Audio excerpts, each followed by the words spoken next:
This is the Parramatta Podcast, proudly brought to you by major sponsor Jack's Pale Ale, exclusively available at Parramatta Eels Club, Shannon Cooney from Glenmore Park Realty, Beau Cook from Loan Market, BTZD, the official apparel partner of the Parramatta Podcast, and the Parramatta Times, the official media partner of the Parramatta Podcast.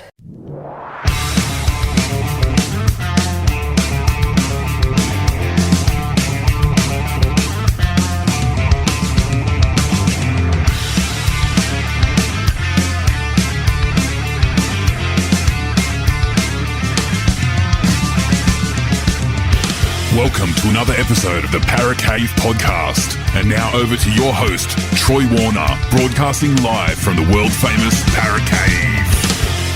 And yes, hello and welcome back to another cracking episode of the Paracave Podcast.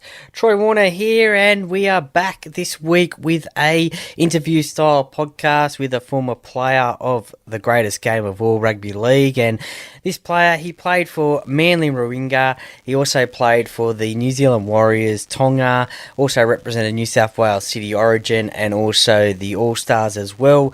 But he also played for the club that I love, the Parramatta Eels. And that player is Mr. Feleti Mateo. Now, Feleti, we talk about, in the chat with him, we talk about how he grew in love with the game of rugby league, also who he supported growing up. His first grade debut for Parramatta, Coach Brian Smith, playing in the 2009 Grand Final. We talk about him playing over in New Zealand for the New Zealand Warriors and also in the 2011 Grand Final. We also talk about Shaun Johnson as well, and a player that he played with over there at the New Zealand Warriors and how he is playing this year and how deep into the finals he thinks that the Warriors can go.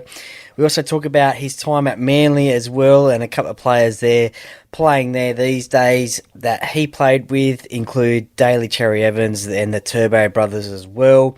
And we also talk about his current role with the West Tigers and that cultural and wellbeing pathways position. So a very interesting position there, and he lets us know more about that as well, and what he is up to these days. So a really interesting chat. One of my favourite players, was well renowned for his offload game and possibly one of the greatest offload players that we've had at Parramatta, but also he talks about where he got those offload skills from as well. So probably a really good guess would be from his love of basketball, but this wouldn't at all be possible without the help of the sponsors of the podcast. Major sponsor Jack's Pale Ale, exclusively available at Parramatta Eels Club, Beau Cook from Loan Market,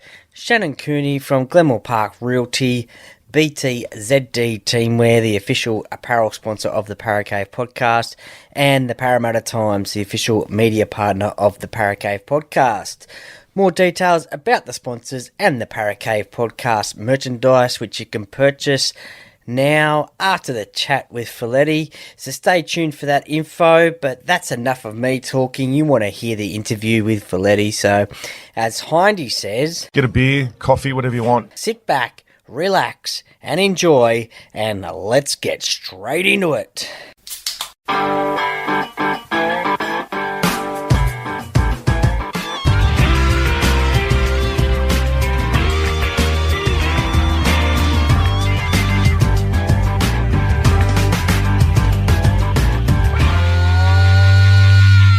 G'day guys, it's Feleti Mateo here, former Parramatta Eel, Manly Sea Eagle, New Zealand Warrior, now currently wellbeing and educations officer at West Tigers for the Pathways program. And I'm about to have a chat with Troy on the Paracave Podcast. Let's go. And as you just heard from his voice intro, my guest today on the Paracave Podcast is a former rugby league player with the Parramatta Eels, the club that I love, and the New Zealand Warriors and the Manly Sea Eagles. Also represented Tonga as well, and is currently working at the West Tigers in wellbeing and cultural space. Welcome to the Paracave podcast, Mr. Feleti Mateo. Thank you, mate. Thanks for having me. Not a problem. Thank you very much for joining me. Now, growing up, what were the sports that you loved to watch and play growing up? Obviously footy was big in my household, but probably played more basketball than anything. With my two brothers, I grew up in Parramatta area, so we were playing basketball mostly down at the Ermington courts. Anyone that's the local down the Ermo courts there, but mostly that and a bit of soccer, a bit of everything really. But but footy was where it's at on the weekends. Yeah. So then, growing up in the Parramatta area, were the Eels the team that you followed growing up? Yeah, 100%, man. Yeah. I used to go and sit on the hill with my family when I was a youngster, watch the boys play, and then as I got a bit older, I used to go with the boys I played with. So I grew up blue and gold. I still tell people everywhere I go, I bleed blue and gold. My oldest daughter's a big Para supporter as well, so nice. I'm still working on the younger two, but blue and gold since day one, man, for sure. Nice. Who were some of your favourite players watching grow up play? Well, my earliest memories were of Jim Dimmick. He was my favourite player growing up. I used to shave my head to try and be like him as well. And then you had like Jason Smith. That era of those boys when they came over from the Dogs, that was sort of my earliest memories of para players. And I tried to shape my game around those guys, but watching them, man, they were my favourites. And then lucky enough to come through and be a part of the club as well. Yeah, no, definitely. Was it playing for the Australian Schoolboys in 2003? Was that how you sort of got discovered and then ended up at Parramatta? Well, I played in the Parramatta local comps. I was actually lucky that I ended up at Parramatta because my first couple of local junior teams were in the Balmain competition. Okay. So I could have ended up being a Balmain junior. Yeah, lucky enough, when I was 14, I went and played for Layla Park Cookers, and we ended up putting together a pretty good team there that we won about 3 out of 4 competitions. So I think it was that team that put me on the map in terms of I started playing Harry Matthews footy through that team and then SG Ball, and then I came through the system. So I was always a Parramatta junior, and as a junior, we used to talk about it still now, like Parramatta was always the club that did it the best, whether it be gear, like all the ASICS gear you got. We used to joke about wearing it up at Parramatta Westfields after school, full kit from head to toe in Parramatta Eels gear. And that was always special to us as kids. And then, I think coming through, and then I was lucky enough to play in the schoolboys and whatnot and all those representative teams, but I wasn't always like that. Like when I was 15, I remember I tell people often now where I'm now, like it was the teams that I didn't make that made the biggest impact on me. Yep.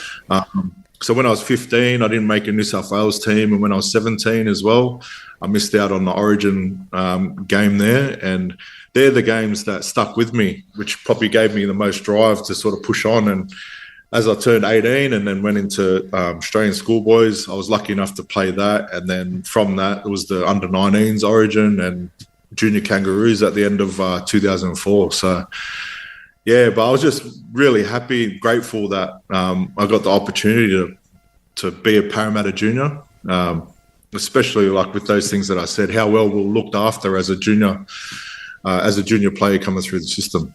Well, you end up making your first grade debut in 2004 against the Melbourne Storm. Was first grade everything you thought it was going to be like, and what was that experience like for you, your first grade debut?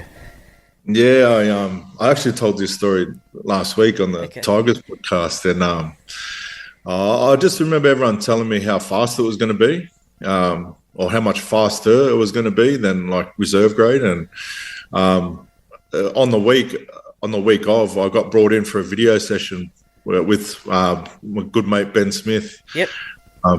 And we were watching. They popped in the video and started watching players on Melbourne, and I thought I was getting dropped. So it was a nice surprise to be told that I will play in that week, and I was really happy that I got to do it with Benny as well, because we spent a lot of time together as youngsters and through the system as well. Benny coming down from up north, and that game was pretty special. They flew my parents down, Para did, and I told a story about Corey Pearson being my roommate for the night, and I apologised in advance for my snoring. And, he's such a nice guy. He let me sleep and went to try and find another room in the hotel. Yeah. So he could get a good night's rest. And then because the hotel was sold out, he ended up coming back and just putting toilet paper in his ears. So that was the night before, and luckily I got through that. And I remember the game. My mates back home said to me, "You got to do something when you get out on the field so we can say, oh, we told him to do that." And I said, "Well, what can I do? There's not much you can do on the field. I'm not going to wave to the camera or something." So they said, when you have your first run, you got to get up, and whoever's that marker, you got to push them. And I said, "Oh, well, what if it starts a fight or something?" They said, "Well, just push enough that we can say we told him to push him." I ran on the field. I think Johnny Morris got injured, and I came on for him. And I ran across the other side of the field, took my first hit up, played the ball and pushed, and looked up. It was Steve Kearney. So I got my stuff and got out of there quick smart. Other than that, I just remember it being real fast and memorable night and something I'll never forget. Now, why the change to play in England in 2005? Was there a falling out with Brian Smith at all? Well, at the end of 2004, I had surgery on my calves. Okay. Had a compartment syndrome, which is common amongst Polynesians, and I had that operated on probably, I think, a week before Christmas. I missed a lot of the preseason. Yeah. I spent a lot of it in the pool with Mark Riddell. Okay. Of Polynesian descent, it's hard for us to get around in a swimming pool. So I learned how to swim quick smart, but I had a slow start to the year, and I probably played my first game round 3 or 4 in Jersey Flegg, and after playing first grade, you obviously think there's going to be a lot of promise, and I started slow. And I don't know how it came about, but the opportunity came to go on loan to England. And my mum's English, so I was able to get a UK passport, which I did. I travelled down to Canberra and got a passport. And within a week, I went over to London. And the plan was always just to go over there, play a different style of footy, maybe a chance to grow up a little bit. It was the first time out of home. And I think we ticked all the boxes. I went there and played 12 games. I thought I went pretty well. First time out of home, so I learned how to cook for myself, clean, everything. So I grew up pretty fast over there, I thought. And then I came back. And it was good because I knew I had the mindset that I was coming back to continue my career at Para. So there were question marks, I would say. Like I thought, what am I doing as a 20-year-old in England? At that stage, usually they were 35-year-olds going there for their swan song, so end of their career. So there was some doubt, but I backed myself, and luckily enough, I got to come back and keep playing. What was Brian Smith like as a coach for yourself early on in your career?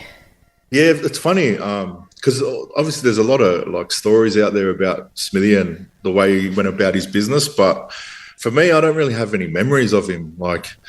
As a young kid, I didn't spend much time within that environment, and I was really shy back then too. So I probably wouldn't have said much to him, even if I did. So I can't remember too much of his coaching and the way he was like, but he must have been all right if he picked me, so I'm happy with him.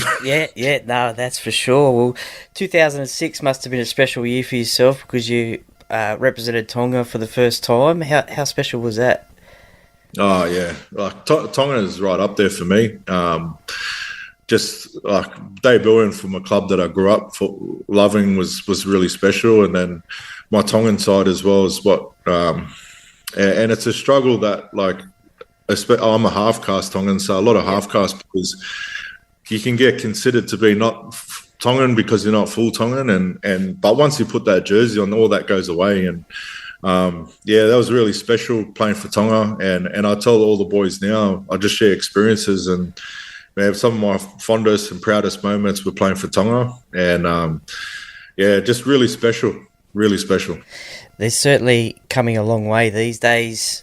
We've seen in the 2017 World Cup, I think it was, even last year's one as well, and they've beaten Australia recently as well, a few years ago now, but they're certainly getting a little bit stronger these days, and it's good for the international game.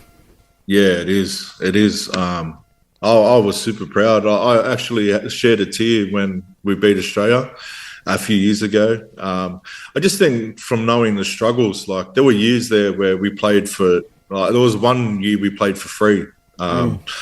And like you still feel like a teenager. Like we're just playing for the gear, like we're playing for the jersey. Like we're happy to get the kit and just being together again, having the opportunity to represent your country. So just seeing where we've come from, I think for guys like myself and guys that I played with, like when we talk about it, it's knowing where we came from to be able to beat a team like Australia is a David versus Goliath story. You know? So it means so much to us to see, like even though we're not in the game, like just to know how much it means to everyone. So that was really special. I love where the game's going now, so I hope that we keep building. Yeah, for sure. Let's hope we get some more international games playing. Now, you played a lot of positions throughout your career. You played 5'8", second row, lock. Was there a favourite position that you played throughout your career? One that you wanted to always play, or you just happy to fill in for the team in whatever position needed? Yeah, I was... I always get asked this, like, were you a lock or a 5'8", but I think I preferred 5'8", because most of my game was built around attack. Yeah. So just having the freedom to roam wherever I wanted to was what I really enjoyed. But then when I played in the back row, I played with a lot of good halves, so they would like get me early ball on the fringes, so it would sort of highlight my game a bit more as well. So for different reasons is why I like different positions, but I guess just having the ball in my hands is what I enjoyed the most. So however that happened, that's how I like to sort of showcase what I had. Can you believe the run of 2009? How fun a time was that to play footy? Well, yeah, it's funny that I don't know if not many people would know, but myself, Chris Keating and Wella Haraki all got injured early in the year that year, and we were out for 12 games for that season. So for a bit of it too, Ando had said to me, like, I want you to go away from the game, sort of like clear your head a bit. So I ended up booking a holiday to Vanuatu with my partner at the time, and I was pretty naive, I guess. I don't know what the word is, but I booked it a bit late in my recovery in that year, and I was sort of expected to come back to full training, and I already booked a trip from what Endo said to me. So Endo was a bit nervous. He said, mate, like he was worried about my weight, and he said to me, like, if you come back a certain thing over for every like 100 grams or something, it's going to be a fine. So I remember being in Vanuatu, like watching everything I ate. I trained over there, but then I was watching the run that the boys were going on as well. I remember sitting there watching Hainsey carve them up, and I was very lucky because I came back to full playing, I think maybe a week or two before the finals started. Okay, yeah. And to go on that run and then enter the team, like coming back from injury, I thought I was very lucky. And just to go through that whole run, man, that was a special, special year. Yeah, definitely. Part of that success was the offload game that Parramatta had, and yourself was pretty renowned for an offload or two. Talking before, one of your favourite sports was basketball. Was that the influence from that, your offload game?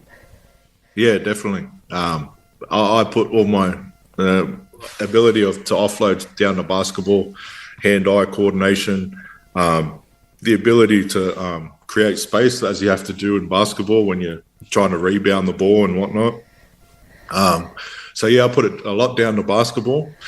And I think over the years, like just looking for an offload is what now I'm trying to find out the mechanics of it and the science of it so I can teach it. Yeah, yeah. I think a lot of it comes down to like, surrounding things. So like support play is massive.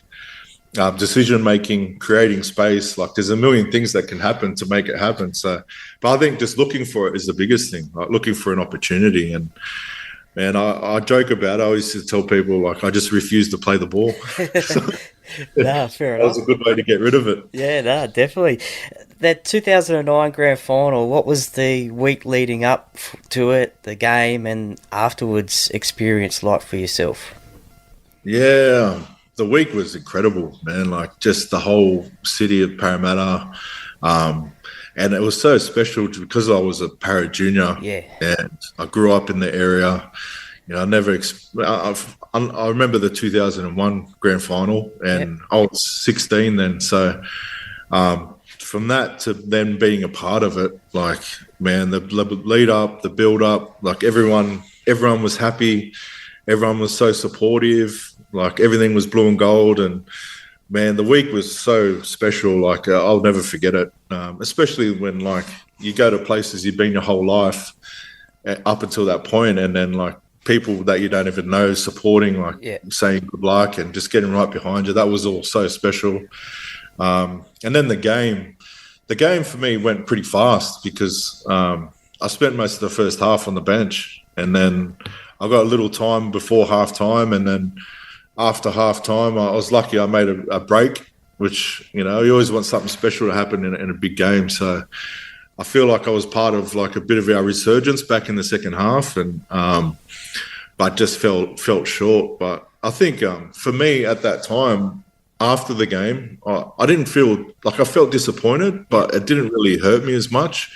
I was just really grateful to be there. And I remember like after we partied like we did win it. So they weren't going to hold us back. I think just the accomplishment of getting there from where we were earlier in the year, and like especially going up against a powerhouse like Melbourne, it was probably a tough ask for us to win, but like we almost did. And like I said, I felt really grateful to be there and to be able to experience that whole week. Do you feel disappointed, annoyed, or ripped off about what you found?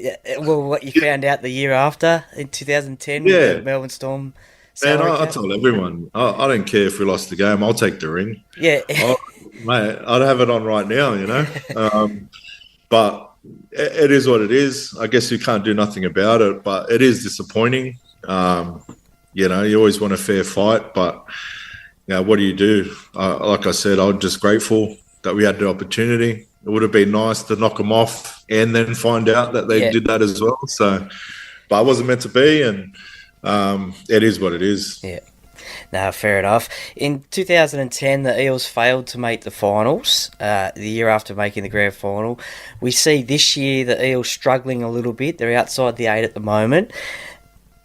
How difficult is it the next year to go back to the top of the tree, make the grand final after making it the year before? Yeah, it's tough, eh? Like I remember that 2010 year, and it's I think it's the expectation. Okay, so a lot of what you deal with isn't actually on the field, like it's mentally. And I think for us, we had a generally pretty young side, I think, in 2009. So to back up and then expect to be, top 4 team after a grand final loss, it's probably like the outside pressures that you have to deal with. So I reckon that's probably what took its toll on us. And, I think we just missed. I think maybe we had our chance against the Warriors in the last round, I guess. But, I think probably the outside pressures got to us in 2010. Yeah, no, it's certainly showing this year as well. It's a little bit difficult to get there. You mentioned the Warriors there. You end up there in 2011. What was it like playing Parramatta in round 1 against your old teammates? Yeah, it was funny. It was funny because I didn't want to leave Para. Like, that was the biggest thing for me. Yeah. I wish I could have stayed there and been a one-club player. Like I said, I grew up as an Eels fan, and some things happened behind the scenes where like people were telling me that they wanted me to stay, and then I found out that wasn't the case. Okay. So that's why I ended up leaving. And yeah, round one against, you look at the calendar and see that we got Eels first up. That was pretty exciting because it's my first game as well for the Warriors. So yeah, I remember being real angry about losing that because I wanted that one. Yeah. But it made it worse when Hainsey kept coming at me, like we kept going at each other. And then towards the end of the game, I don't know if I dropped it or something happened. He's undid my laces too. I felt like kicking him. So just a bit of banter between mates. But yeah, that hurt me, that loss. It hurt me a bit. No doubt. Well, the Warriors make the grand final in 2011 as well against Manly, and yourself and Krishnaninu are in the side for the Warriors. Having played in that 2009 grand final together, were you two like the leaders of the Warriors team having that grand final experience? Yeah, from my memories, I can't remember really like leaning on that experience, like going into 2011. I guess we probably shared a bit of, what to expect media-wise, like just the hype around it, because that's what can really shock you is what's expected of you through the week, especially coming from New Zealand. Like, man, you never see that sort of coverage. No. Like, and then when you get to Sydney, like pretty much everyone was going for us as well. So that was cool, like to have the support. But yeah, I guess the 2009 experience sort of, for me personally, it made me appreciate it more. Okay, and I enjoyed the week a lot. I think I took the week a lot slower for myself because I felt like the 2009 week, like it flew by for me. Okay, yeah. And then this time around, I tried to take it a lot slower. But yeah, unfortunately, same result. Yeah, unfortunately. Well, one player who played in that game was Sean Johnson, and he's certainly having a wow of a year this year. How deep in the finals do you think the Warriors can go this year? Oh, I'd like to see him go all the way. Yeah. I'm still good mates with Sean, and I sent him a little video message about his 200 games he's played for the Warriors, and the biggest thing for me about him is when guys reach milestones for 200 and 250, 300, things like this, they're usually scraping through, but he's going through pretty much at the peak of his playing. So that's what, to me, I said to him is the most, I guess, exciting for him is that, man, he's played 200 games for the Warriors and he's playing his best footy. So I said to him, you better sign for a few more years because you're doing well. So, but in terms of the team, man, I just love the balance they got. I love the roster. I think guys complement each other. I think what Dylan Walker's doing off the bench is providing another dimension to their game. Yeah. It takes a lot of pressure off the halves with his ball playing through the middle. And then for me, Adam Fanua-Blake is the best prop in the game. I know we have our Payne Haas's and that out there, but I think the body of work that he gets through in a game, his minutes he plays and how much damage he does, I think if you ask any current players about what they think of him, I think, they'll have put him in high regard. And I'm lucky I played with him at Manly in reserve grade there. And I know I used to get him to terrorise hookers and halves there, so I can't imagine what he's doing to them now with so much more experience under his belt. And what he's doing now is special. Well, you mentioned Manly there, and you played at Manly as well. And a couple of players that are still running around these days is Daly Cherry Evans, who just recently celebrated his 300th game, and the Turbo brothers as well. How much do they mean to Manly? And also, do you think we'll see the best of Tom Trbojevic, even though he's suffering these major injuries of late? Yeah, I think that's a tough one for Turbo.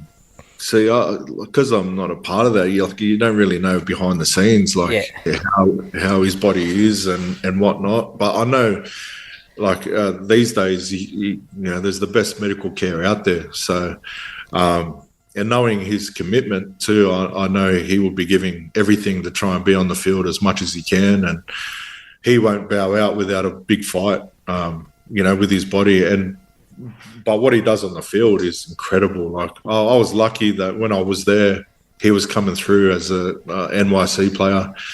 And at that time, Brett Stewart was sort of a bit older as well. Yep. Snake and I were the same age. So those boys would sit out a few sessions during the week just to conserve their bodies and whatnot. So give Turbo a chance to come in. And I just remember just going, man, this kid is the real deal. Like, he was special. And thankfully everyone got to see how good he can be. But I hope he kicks on. And then Jake's, man, he's one of my favourite teammates that I've played with. I only got a short time with him, but if someone to whack the absolute living you-know-what out of you and then pick you up and apologise for it, that's just a champion bloke. Rugby league's nicest man. Absolutely. And even, like, you see that on the field. He's like that everywhere, The biggest thing for me with him that I saw this year is his leadership. Yeah. He's generally a pretty shy guy, I think. He's definitely grown in confidence, but I saw earlier this year a game against the Tigers. There was some of the young boys having a bit back and forth and saying a few words, sharing words with the opposition. And I saw him grab a couple of young boys and just lay down the law. Yeah. And for me, that's a leader.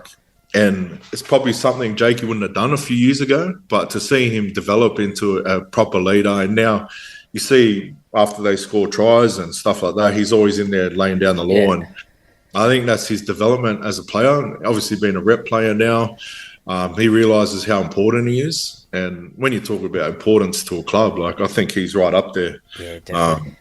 Along with DCE, who you mentioned as well, and mate, to me, just a professional, ultimate professional. Yeah. He's had a lot of pressure on him over the years, and I think he's always given 8 or 9 out of 10 for each performance. You never see a bad performance from him. Yeah. Then see what he does at Origin level. He rises again. So he's another one like Sean at 300, still playing his best footy, which is crazy. Yeah. Unbelievable. Nah, it is certainly for sure. Well, you retired from Manly, retired from rugby league. How hard an adjustment was that for yourself to retire and move back into normal everyday life? Yeah, it was tough. I'm happy to speak about my experiences now. I went through a dark period when I retired.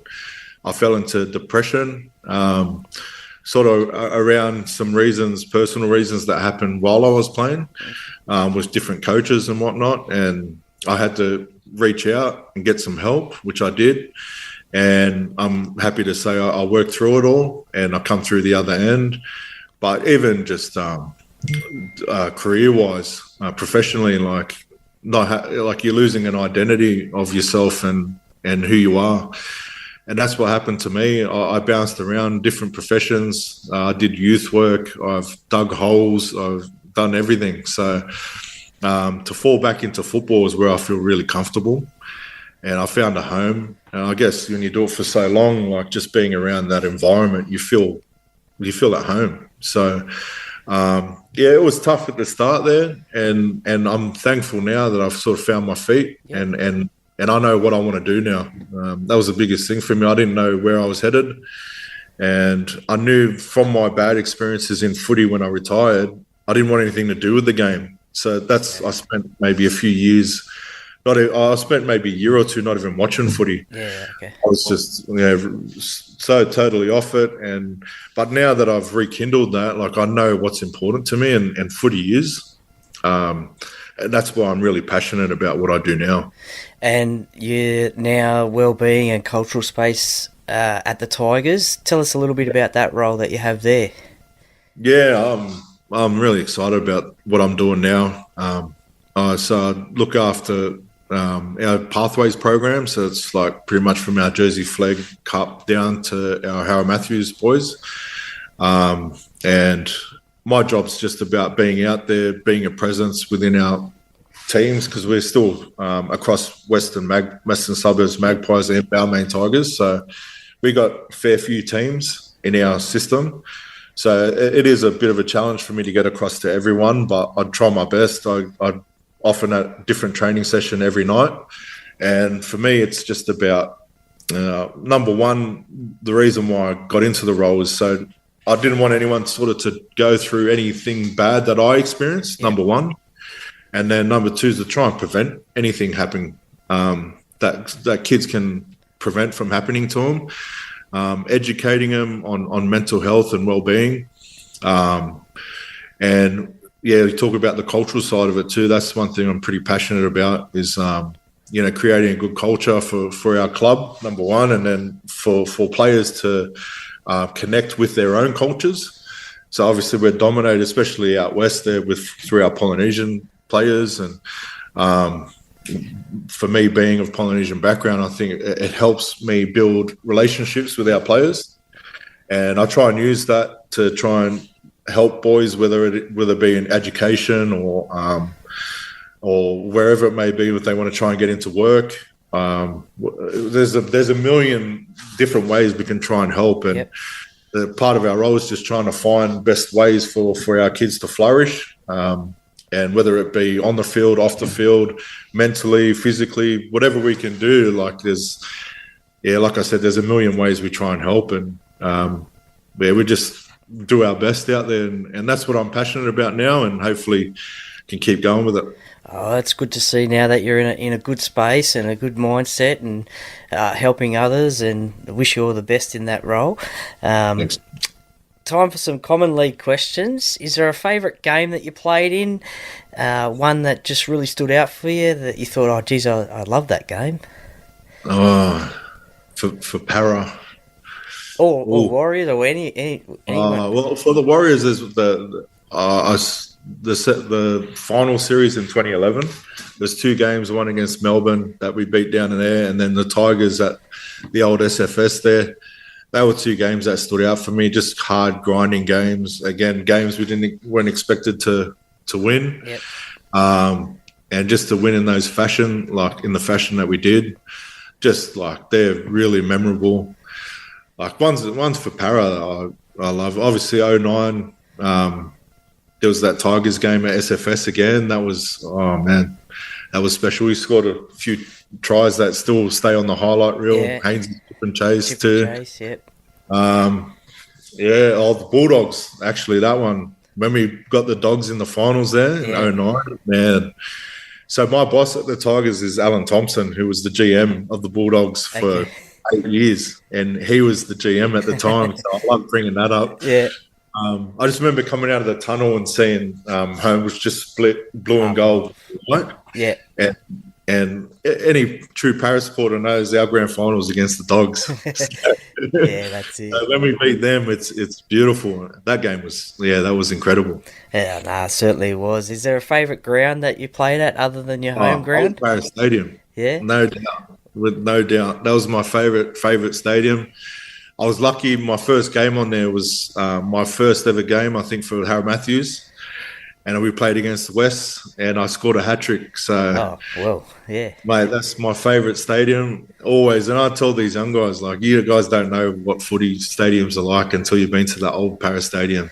It's a shame it's not there anymore, but, on to bigger and better things, I think. That's it. What about a least favourite ground? Was there one that you hated playing at? There was Brookie. I used to hate Brookvale. How'd you go when you played for Manly, though? Yeah, so when I ended up playing for him, I could see why people loved it, and then I could see why people hated it. So I got both sides of it. Yeah. And when you play for Manly and you go there, like, everyone's very much us against the world, and they embrace that culture. And I think, when you buy into it, you can see why. Like, I ended up loving playing there, but before that, I used to hate playing there. I hated it. Yeah, fair enough. That does get a mention a few times from interviewees. Is there a player that you didn't get the opportunity to play with that you would have loved to have played with throughout your career? Man, that's a great question. I always talk about hookers and crafty hookers. I was lucky to play with some really good ones, but I think like playing with Cameron Smith would have been. I did play with him in the All-Star game, but like this very small time. I think he would have been really good to play with. Just how much he could create, I thought would have complemented my game as well. So he's probably one. Yeah, no, definitely. Who do you think is the best offloader in the game these days? Oh, wow. I think Big Luch, Leilua, he's got some good offload in him. Wow, you put me on the spot there. I think I was getting that one. What about Big Junior? Oh, June's definitely. Yeah, he's got a nice one in the pocket there. Ryan Madison's got one as well. I don't think it's used enough anymore. Okay, yeah. Second phase, just because defensive systems are so regimented now. I think wrap up that ball. Yeah, I think the second phase breaks it apart, right? So, yeah, man, you put me on the spot on that one. Nah, that's okay. But who was the hardest player to tackle? Petro for me. Yeah, he was hard, like literally hard, like concrete.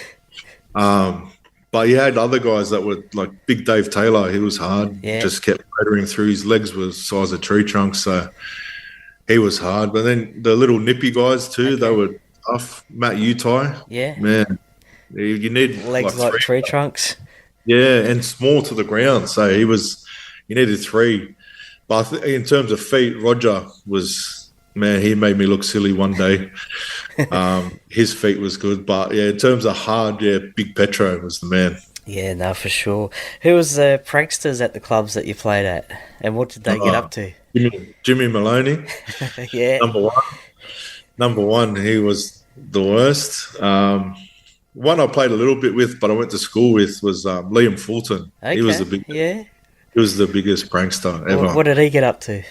Oh, just phone calls at night, and he would always do he would call you and then call someone else, but have the two of you talking to each other without knowing. Yeah. And put phones together. He was big on that one. But yeah, probably Jimmy Maloney was the biggest that I played with. I'm trying to think. I don't remember having any at Para.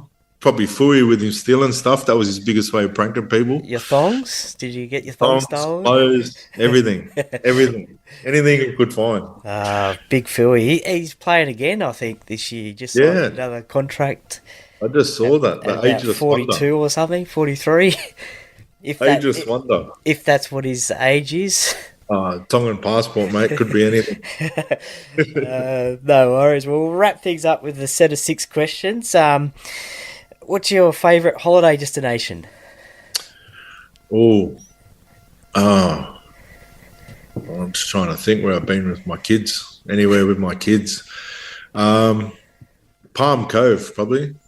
Palm Cove. Yeah. I like it up there. It's peaceful. Yeah. Good kids. Or somewhere in Fiji, probably. Okay, yeah, nice. Yeah. Favourite sporting documentary or movie?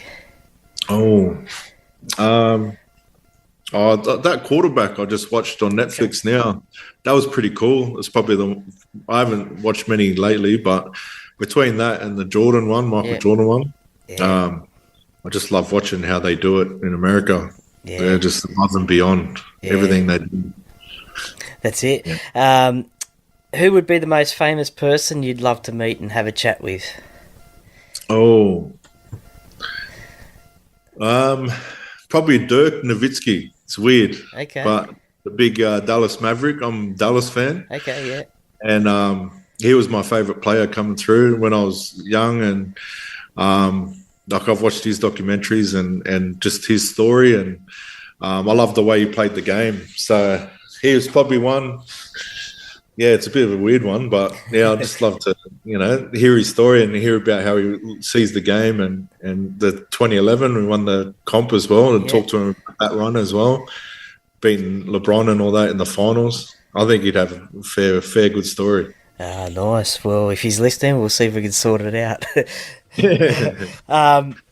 What's your specialty dish in the kitchen or on the barbecue? Something breakfast. Yeah? Breakfast. Yeah, my kids love the eggs I cook. They like them runny. Yeah, with a bit of avocado, crispy bacon on the side. Yeah.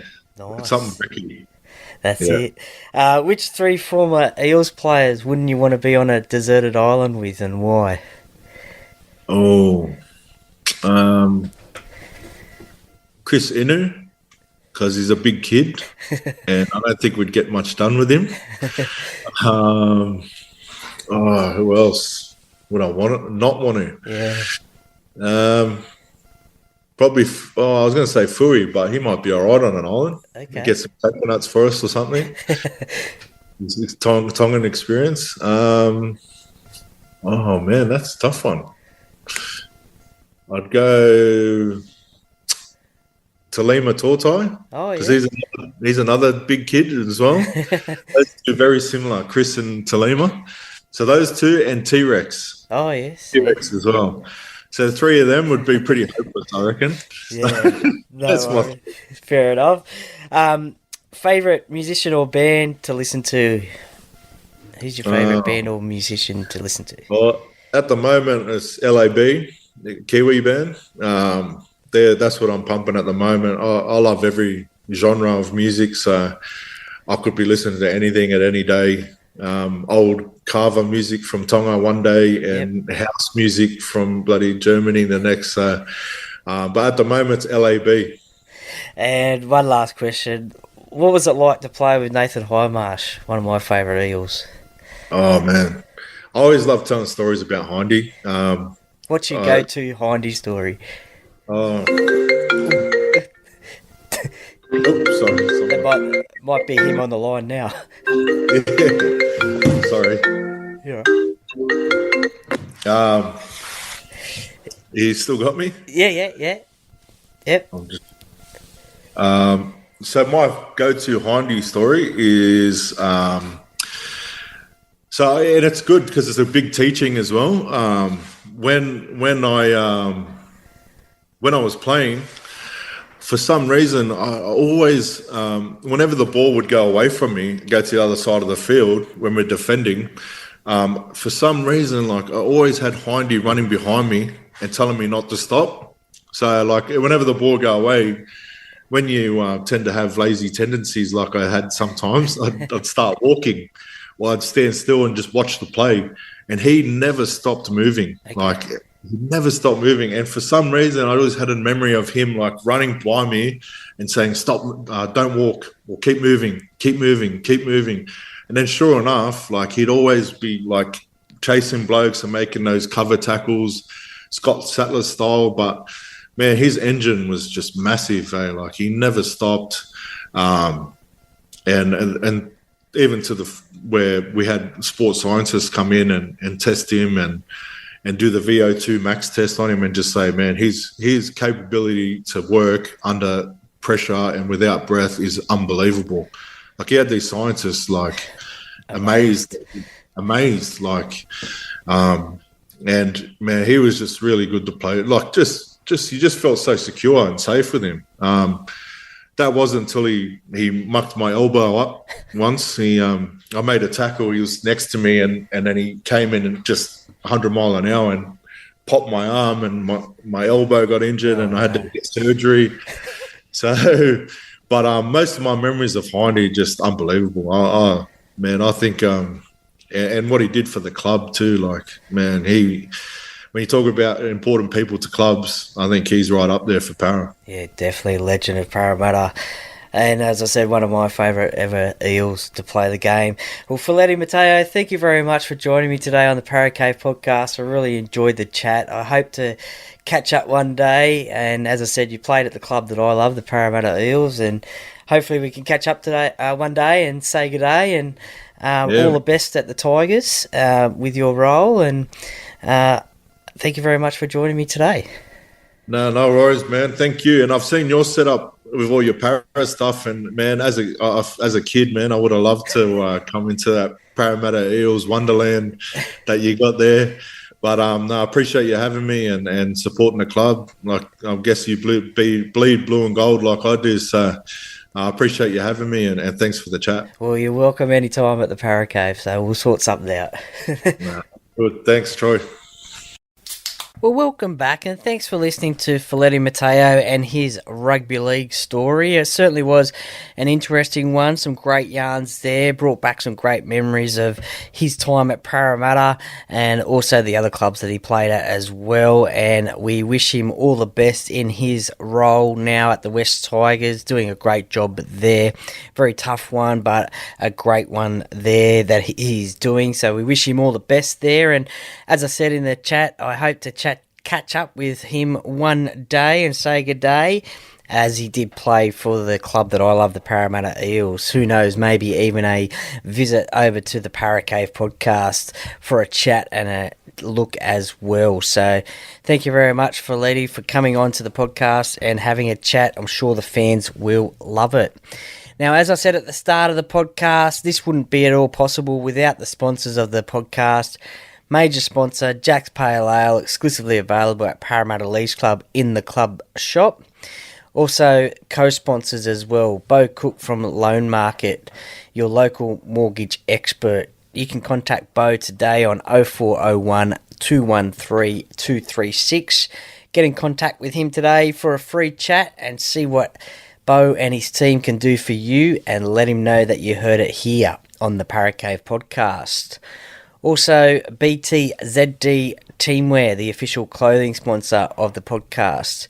Now, there is 3 limited edition podcast shirts that are available. So, only 3 left in this first batch. And now, all you need to do is, there are 2 larges and 1 extra large shirt available. So, all you need to do is email the podcast on at the paracavepodcast at yahoo.com, and you can put in your order there now. Only $25 plus postage and handling, so get in quick to get those last few shirts. Also available from podcast merchandise wise is the Paracave podcast hats that you'll see me wearing in videos and on other podcasts and the like. Now, we've dropped the price down to $10 now, so $10 plus postage and handling.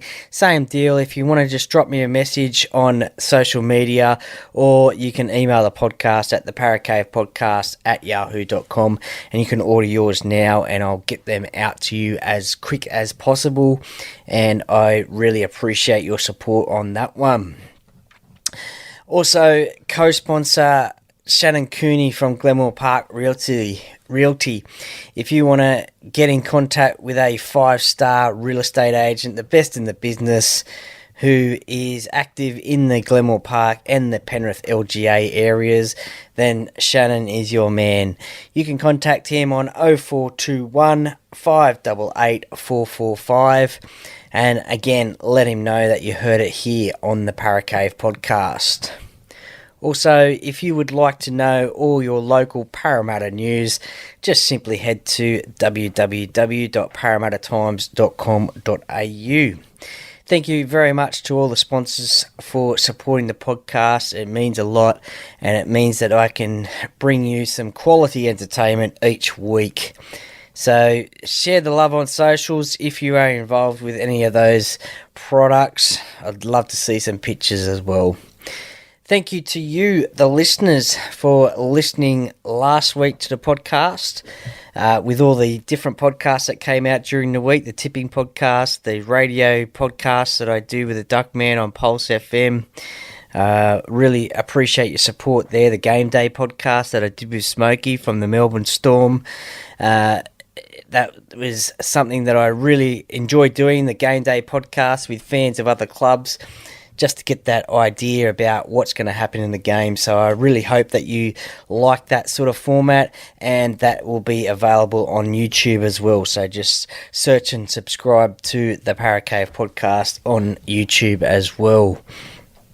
But thank you very much for listening during the week, and thank you very much for listening to Brian Smith episode 200 as well. A great response to that one.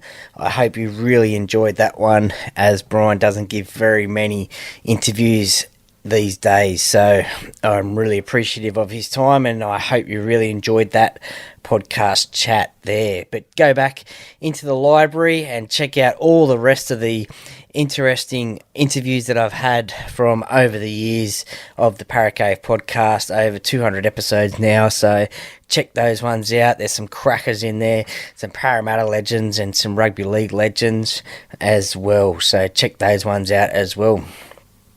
Have a great week as best you can. Enjoy your footy, and it's coming down to the business end of the season, so hopefully you can enjoy your footy and your footy team wins. But make sure you follow the podcast on the socials for some interesting content and to see who's coming up next on the podcast, both on Instagram and Facebook. Just search for the Paracave Podcast, and you'll see some interesting clips and pictures and stuff like that on there as well. So subscribe to that one, follow those ones on those social media channels as well. But to sign off the show, and as I always say, the Paracave Podcast, by the fan, for the fans. Go Para!